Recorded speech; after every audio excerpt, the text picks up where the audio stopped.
नमस्कार, बहुत बहुत स्वागत करते हैं आप। जैसा कि आप सभी जान रहे हैं कि एक महीना चले मैराथन बजट सेशन के बाद अब उसका विश्लेषण करने की मैंने आपसे बात कही थी और इस विश्लेषण के साथ साथ हम उन सारी तथ्यों पर, सारी चीज़ों पर और उसमें क्या कुछ इस बार बदलाव हुआ है वो सभी चीज़ें बताएंगे। लेकिन उससे पहले हम आपको बता दें कि नीतीश कुमार अक्सर अपने मास्टर स्ट्रोक के लिए जाने जाते हैं।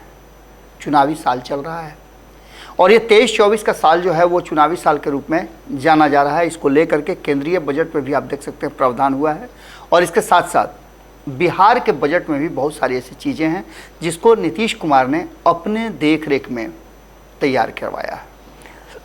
इसमें सरकार बदलने के बाद, अगस्त में जब सरकार बदली थी उसके बाद नीतीश कुमार ने जो वादा किया था उन वादों के मुताबिक बहुत सारी चीज़ें इसमें शामिल की गई हैं।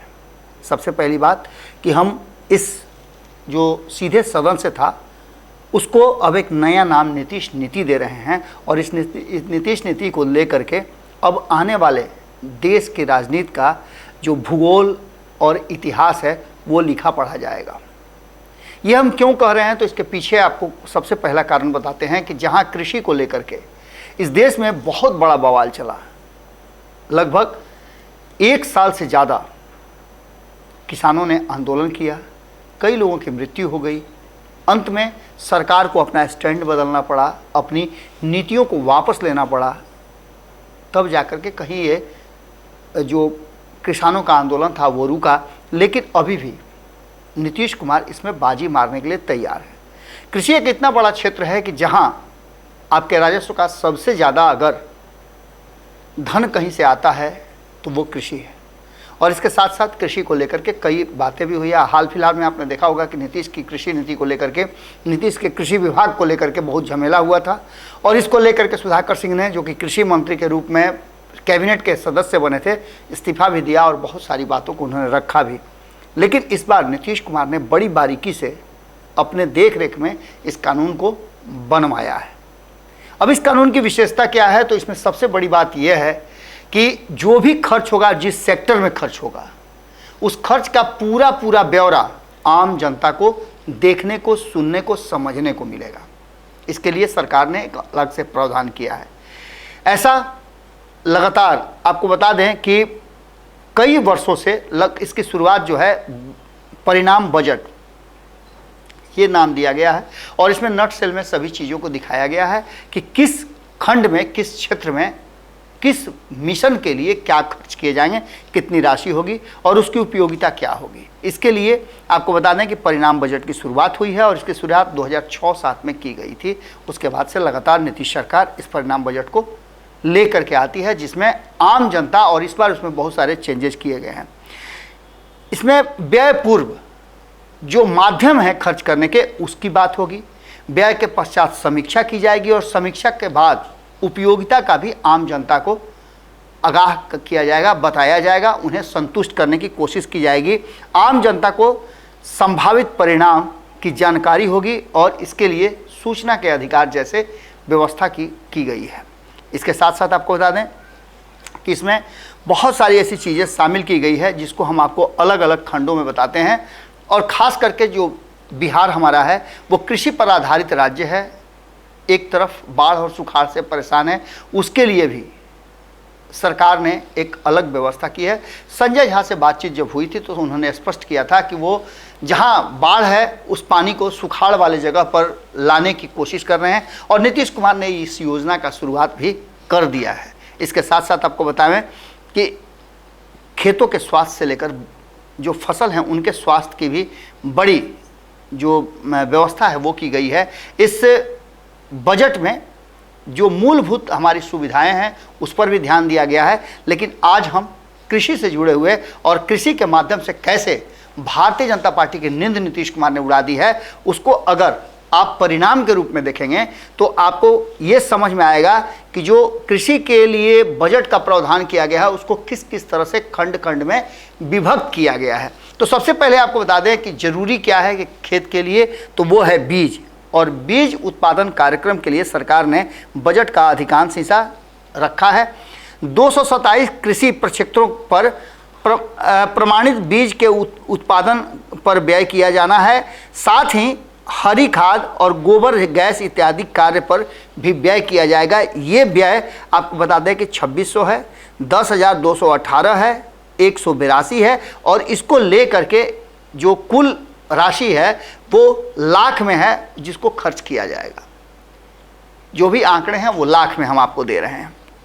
इसके साथ साथ जो मानकीकरण है उसके बाद सही नाप तौल के हिसाब से इस योजना को लेकर के उपभोक्ताओं के हितों को ध्यान में रखते हुए संरक्षण के प्रभावी बनाने के लिए राशि का प्रावधान किया गया है, जिससे कि माप तौल में भी कोई गड़बड़ी नहीं हो सके। इसके साथ साथ नेशनल ई गवर्नेंस प्लान, जिससे कृषि को एग्रीकल्चर डिजिटल के नाम से जाना जाएगा और इसके लिए कर्मचारियों पदाधिकारियों के कंप्यूटरीकृत जो प्रशिक्षण की व्यवस्था की गई है, इसमें प्रशासनिक नियंत्रण की भी व्यवस्था की गई है और ये सब कुछ अब कृषि को बेहतर बनाने के लिए किया जा रहा है। इसके साथ साथ आपको बताएं कि कृषि को लेकर के कृषि ऋण पर ब्याज अनुदान की भी बात की गई है और इसके लिए किसानों द्वारा लिए गए ऋण पर ब्याज की राशि पर अनुदान देने की राशि व्यय किया जाना है, जिसके लिए भी प्रावधान किए गए हैं और इसके लिए भी सरकार ने अपने बजट में प्रावधान किया है। आंकड़े बताना और आंकड़ों को देखना वो सरकार का काम है और उसके लिए प्रावधान किए गए हैं। इसके साथ साथ आपको बता दें कि प्रमोशन ऑफ एग्रीकल्चर मैकेनिज्म जो है उसके लिए भी सरकार ने व्यवस्था की है। इसके लिए कृषि यंत्रों हेतु किसानों के अनुदान दिए जाने का भी व्यवस्था किया गया है, यानी छोटी छोटी बातों पर भी ध्यान दिया गया है। इसके बाद आपको बताएं कि एग्रीकल्चर मार्केटिंग के लिए भी सरकार ने इस बार व्यवस्था की है। लगातार नीतीश कुमार पर ये कृषि बाजार को लेकर के सवाल खड़े होते थे। इस बार कृषि व्यवसाय प्रबंधन महाविद्यालय, पटना कृषि अभियंत्रण महाविद्यालय, आरा एवं कृषि जैव प्रौद्योगिकी महाविद्यालय सबौर के निर्माण हेतु राशि का व्यय किया जाना है। इसको और ज़्यादा डेवलप किया जाएगा। जिसके निर्माण हो गए हैं उसके रख रखाव को भी बेहतर किया जाएगा, इसके लिए सरकार ने प्रावधान किया है। तो वहीं राष्ट्रीय कृषि विकास योजना के तहत भी सरकार ने अच्छी खासी व्यवस्था की है राशि खर्च करने की और इसको ठीक करने की। इसमें खरीफ महाअभियान के अंतर्गत 41,405 एकड़ में श्री विधि से धान की खेती, 34,300 एकड़ में प्रत्यक्षण के लिए किसानों को खरीफ महाअभियान के अंतर्गत 41,405 एकड़ में श्री विधि से धान की खेती की जाएगी। 34,300 एकड़ में प्रत्यक्षण के लिए किसानों की सहायता राशि उपलब्ध कराना। इसके साथ साथ 74,560 एकड़ में जीरो रिटेलर विधि से गेहूं की खेती की जाएगी। इसका प्रत्यक्षण आयोजित किया जाना और इसके लिए लोगों को प्रशिक्षण भी दिया जाएगा। इसके साथ साथ धान रोपने के लिए पैडी ट्रांसप्लांटर तथा ड्रम सीडर को बढ़ावा दिया जाएगा। इसके अलावा कृषि के समग्र विकास हेतु अन्य मदों में भी सरकार खर्च करेगी, यानी कि राष्ट्रीय कृषि योजना के तहत जहां केंद्र और राज्य का राज्यांश होता है उसको लेकर के भी इसमें चर्चा की गई है। इसके साथ साथ आपको बताएं कि कृषि नवीनता को प्रोत्साहन देने के लिए भी सरकार ने इसका प्रयास किया है। इसको जल जीवन हरियाली योजना और जलवायु परिवर्तन से संबंधित खेती के प्रोत्साहन पर भी राशि व्यय की जाएगी। इसका मतलब आप समझ रहे हैं कि अब जो नीतीश कुमार ने किया है उसको देश के अलग अलग राज्य भी अपनाएंगे और इसके लिए कई तरह की बातें ध्यान में मद्देनजर रखा गया है। उसके साथ साथ उद्यान विकास योजना को भी इसमें शामिल किया गया है और इसके तहत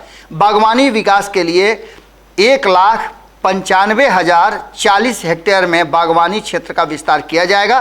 साथ ही बागवानी के विभिन्न अवयवों पर राशि का व्यय किया जाना है, जो कि परिणाम बजट का हिस्सा बनाया गया है। इसके साथ साथ आपको बता दें कि बिहार कृषि विश्वविद्यालय सबौर जो भागलपुर में है उसको लेकर के हो या फिर अन्य बातों को लेकर के बिहार कृषि विश्वविद्यालय सबौर भागलपुर एवं इसके अधीन कृषि महाविद्यालयों के स्थापना व्यय एवं कृषि शिक्षा एवं अनुसंधान को बढ़ावा देने हेतु सहायक अनुदान दिया गया है। आप समझ सकते हैं कि इसके पीछे भी सरकार की मंशा क्या है, यानी कि अपने बजट आकार को बढ़ा करके और कृषि के क्षेत्र में विशेष ध्यान देकर के सरकार ने कहीं ना कहीं जमीन पर काम करने का प्लान बनाया है। इसके साथ साथ आपको बता दें कि कृषि बाजार विकास नाबार्ड के लिए भी सरकार ने विशेष व्यवस्था की है और बिहार में कृषि बाजार प्रांगण का सुदृढ़ीकरण किया जाएगा। इसको लेकर के काफ़ी चर्चाएं हुई हैं, आपने देखा भी हो, हमने भी खबरों में आपको बताया था। और अगर आपने विधानसभा और विधान परिषद की कार्रवाई देखी है तो उसमें भी इसकी चर्चा की गई थी। उसके साथ साथ बिहार कृषि निवेश प्रोत्साहन योजना का भी एक सेक्टर रखा गया है, जिसके तहत बिहार में कृषि व्यवसाय क्षेत्र में निवेश को बढ़ावा देने और सुविधा प्रदान करने के लिए बेहतर प्रसंस्करण के माध्यम से किसानों की आय में वृद्धि करने की बात है। यानी कृषि जन्य जो उत्पाद हैं उस पर प्रोसेसिंग की भी व्यवस्था की गई है और इसके लिए सरकार हर तरह से तैयार है। कृषि व्यवसाय के स्थापना के लिए राज्य में एक सक्षम वातावरण तैयार करना एवं उसके माध्यम से रोजगार का अवसर प्रदान करना। हमने आपको शुरू में बताया कि रोजगार के लिए एक बेहतर अवसर पैदा किया है सरकार ने इस बजट में। और इस बजट के साथ साथ कृषि क्षेत्र में सरकार का इस तरह का सोच कहीं ना कहीं ये दर्शाता है कि सरकार सही दिशा में काम करने की कोशिश कर रही है, सोच रही है। इसके साथ साथ राज्य के 14 जिलों में वर्षा आश्रित क्षेत्र जो हैं जलाच्छादन विकास एवं प्राकृतिक संसाधनों का संरक्षण कार्य किया जाना है एवं इसके अधीन जल संचयन संरचना का निर्माण भी किया जाएगा। हमने आपको पहले बताया कि जहां सुखाड़ की स्थिति आती है वहां जल संचय कैसे हो और जल की व्यवस्था कैसे हो, इस पर भी ध्यान दिया गया है और इसके लिए भी बजटीय प्रावधान किया गया है। तो वहीं भूमि संरक्षण कार्य के लिए भी सरकार ने व्यवस्था की। इसमें 17 जिलों को शामिल किया गया है और वर्षा आश्रित क्षेत्रों में जलाच्छादन विकास एवं प्राकृतिक संसाधनों के संरक्षण का कार्य सरकार करेगी, उसके लिए राशि का प्रावधान किया गया है। तो वहीं आपको बता दें कि राष्ट्रीय कृषि विस्तार तथा प्रौद्योगिकी मिशन कृषि विस्तार को भी एक मौका दिया गया है और इसके लिए सरकार ने सभी 38 जिलों में कृषि तकनीक का साधन प्रचार प्रसार किए जाने की बात कही है। आपको बता दें कि सरकार के इस सोच के बाद अब खास करके किसानों तक ये बात पहुंचाना भी बहुत ज़रूरी है, क्योंकि किसानों को अगर इसकी जानकारी होगी तो निश्चित रूप से कृषि में लोग इंटरेस्ट लेंगे। आज जिस तरह की स्थिति है और किसानी इतना महंगा हो गया है जिसको लेकर के लोग उससे धीरे धीरे अपना मोह भंग कर रहे हैं, लेकिन सरकार की इस व्यवस्था ने और इस बार के बजट ने कहीं ना कहीं इस बात की तरफ इशारा किया है कि सरकार पूरी तरह से अलर्ट है और किसानों को बहुत कुछ देने के लिए और उनके साथ सामंजस्य बिठाने के लिए तैयार है। इसके साथ साथ मिट्टी बीज उर्वरक प्रयोगशाला का सुदृढ़ीकरण भी किया जाएगा। इसके लिए 38 जिलों में मिट्टी बीज एवं उर्वरक जांच तथा मिट्टी जांच प्रयोगशाला का सुदृढ़ीकरण किया जाएगा। ये सरकार की नीतियों में शामिल है। इसके अलावे आपको बता दें कि राज्य के विभिन्न जिलों में बीज ग्राम की स्थापना भी की जाएगी। उसमें चयनित किसानों के प्रमाणित बीज, जिसमें धान, अरहर, उड़द, गेहूं, चना, मटर, सरसों, मूंग जैसे जो उत्पाद हैं उनको रखा जाएगा और उनकी गुणवत्ता पर उन्हें मौका दिया जाएगा। इसके साथ साथ आपको बता दें कि कौशल विकास मिशन का भी प्रारंभ किया गया है, जिसमें राज्य के विभिन्न जिलों में बेरोजगार व्यक्तियों को कृषि से संबंधित कार्य हेतु प्रशिक्षण दिया जाएगा। हमने आपको शुरू में बताया था कि रोजगार का ख्वाब देखने वाले लोगों के लिए ये क्षेत्र और इस बार का बजट नीतीश कुमार जी ने जो लाया है वो काफ़ी धन्यवाद के पात्र हैं।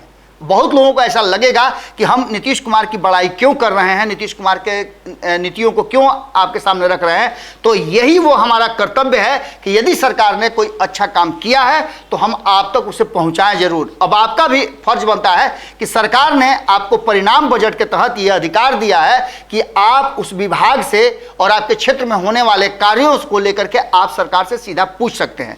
इसके साथ साथ आपको बाढ़ सुखाड़ की आपातकालीन योजना पर भी सरकार ने विशेष ध्यान दिया है। राज्य के सभी 38 जिलों में बाढ़ और सुखाड़ प्रभावित जिलों में किसानों को सिंचाई हेतु डीजल अनुदान दिया जाना है। साथ ही आकस्मिक फसल योजना पर भी राशि का व्यय किया जाना है, जिससे कि किसानों को दुख दर्द कम हो।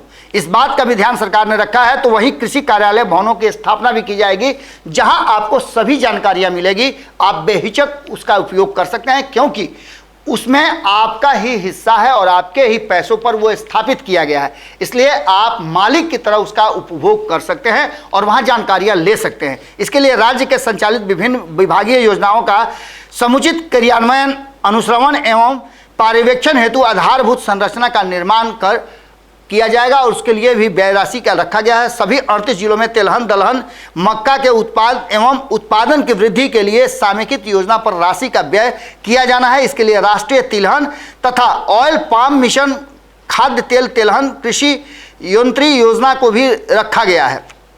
इन सारी चीज़ों को लेकर के सरकार काफ़ी कहा जा रहा है कि पॉजिटिव नज़र आ रही है। तो वहीं आपको बता दें कि राष्ट्रीय बागवानी मिशन एकीकृत बागवानी विकास के लिए भी सभी 38 जिलों में फसल विधिवीकरण योजना एवं उद्यान विकास की योजना का भी शुभारंभ और उस पर विशेष ध्यान सरकार ने दिया है। इसके साथ साथ राष्ट्रीय खाद्य सुरक्षा मिशन, खाद्य एवं पोषक सुरक्षा, कृषि नेत्रनीति योजना, इसको लेकर के भी 38 जिलों में फसल विविधीकरण योजना लागू किया जाना है। इस योजना में धान, गेहूं, दलहन, जूट एवं गन्ना फसल का उत्पादन एवं उत्पादकता को बढ़ाने के लिए सरकार ने योजनाबद्ध तरीके से इस बजट में प्रावधान किया है। इसके साथ साथ सबसे महत्वपूर्ण बात कि जैविक खेती के उन्नयन के लिए भी सरकार ने सभी 38 जिलों में वर्मी कंपोस्ट को बढ़ावा देने के लिए राशि व्यय करने का प्रावधान किया है। तो वहीं आपको बता दें कि सरकार ने सिंचाई